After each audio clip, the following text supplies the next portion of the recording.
Ever wonder why some guys barely try and still manage to get stuck in a woman's head like a catchy song? It's not just their looks, or even their confidence, it's how they talk to her. More specifically, it's what they call her. Words can sneak past a woman's logical mind and land straight in her emotional core, especially when those words come in the form of unique, emotionally charged nicknames. And I'm not talking about the overused stuff like babe or cutie. Those belong to every average Joe out there. I'm talking about something deeper, more psychological, the kind of nickname that makes her stop for a second, smile to herself, and feel just a little more connected to you than anyone else. In this video, I'm going to give you 3 forbidden nicknames, ones that most guys don't even think to use, that trigger emotional curiosity, playful attraction, and even obsession when used the right way. These are names that carry subtle emotional weight, names that don't just label her, but redefine how she sees herself when she's around you. And the best part, each one taps into a different part of her subconscious, from her desire for excitement, to her need to be seen as special, to that confusing but addictive mix of irritation and attraction that keeps her thinking about you when she should be working. This isn't just about being clever with words, it's about creating a feeling. If you've ever wanted to leave a lasting impression, to make her randomly smile when your name pops up on her phone, or to be the guy she can't quite figure out but can't stop talking to, then stay right here, because the nicknames I'm about to show you can do exactly that. Let's get into it. Let's start with one of the most deceptively simple, yet emotionally charged nicknames you can ever use on a woman. Trouble. At first glance, it sounds playful, maybe even a little cheesy, but when you use it with the right tone and timing, it plants a seed in her mind that keeps growing every time she hears it. When you call her Trouble, you're not just teasing her, you're giving her a new identity, one that's wrapped in playful tension and low-key seduction. You're saying, "You stir something in me, and I like it," without ever having to say those exact words.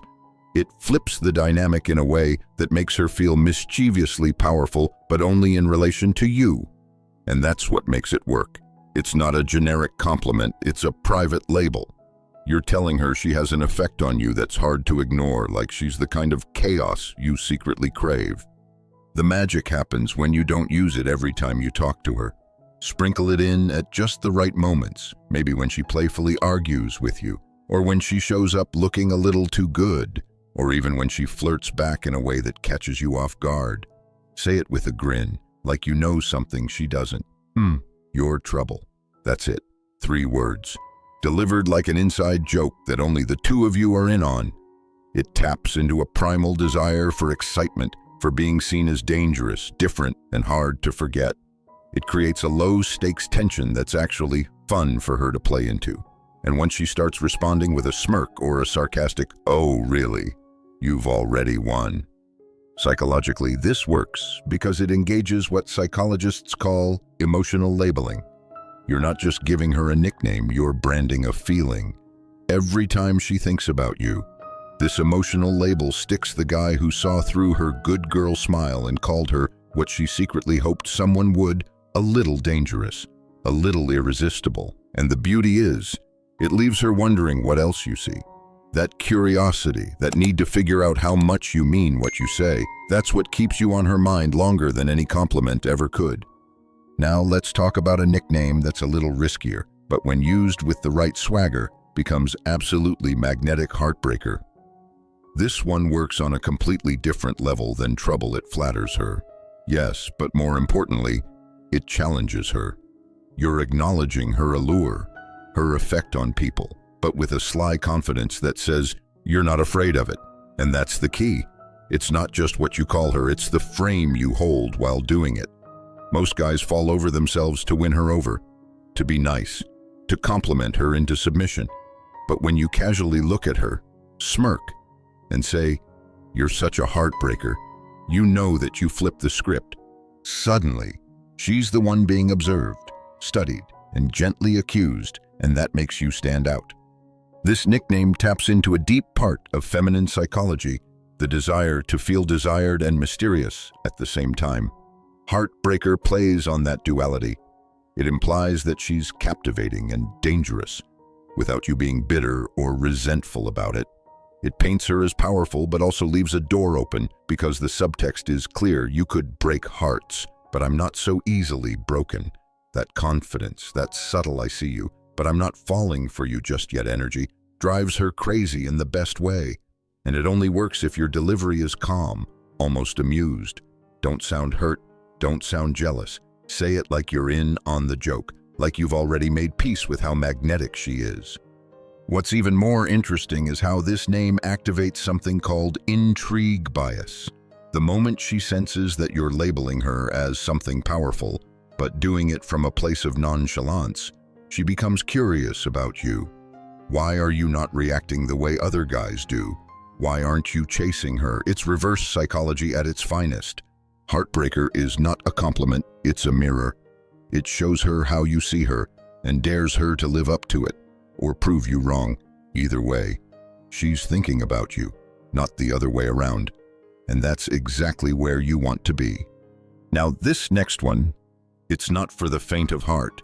My favorite headache is the most playful, dangerous, and emotionally layered nickname on this list, and when used with precision, it can be absolutely irresistible. It's built on contradiction, and that's exactly why it works.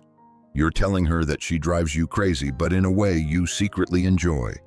It's flirtation disguised as mock frustration, and that emotional push-pull, it creates the perfect cocktail of confusion and curiosity in her mind.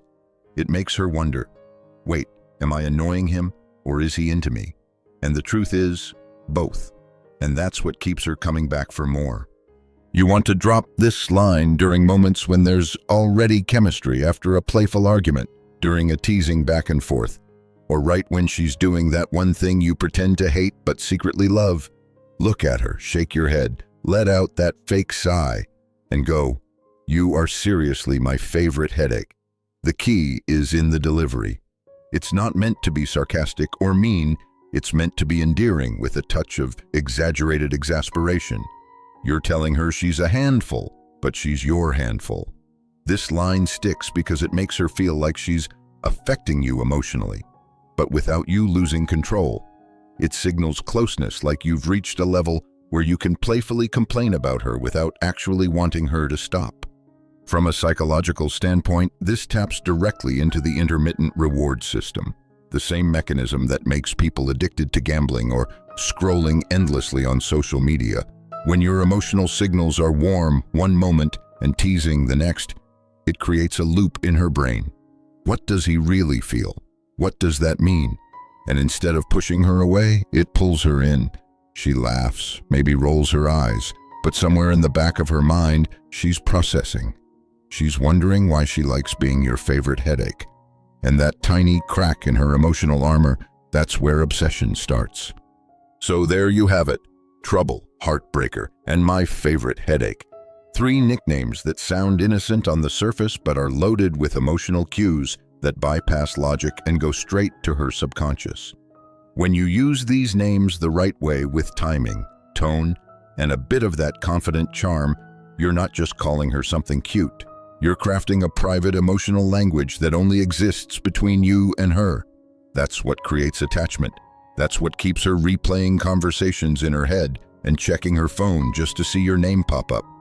If you've ever wanted to stand out from every other guy she talks to, these aren't just words, they're tools. Use them right, and she won't just like you, she'll feel magnetically drawn to you in ways she won't even fully understand. Now, I'm curious, which one are you going to try first? Drop it in the comments below. I read every one of them. And hey, if you want to take this even further, in the next video, I'm going to show you 3 text messages that pair perfectly with these nicknames and make her think about you before she falls asleep. Make sure you're subscribed so you don't miss that, because this is just the beginning.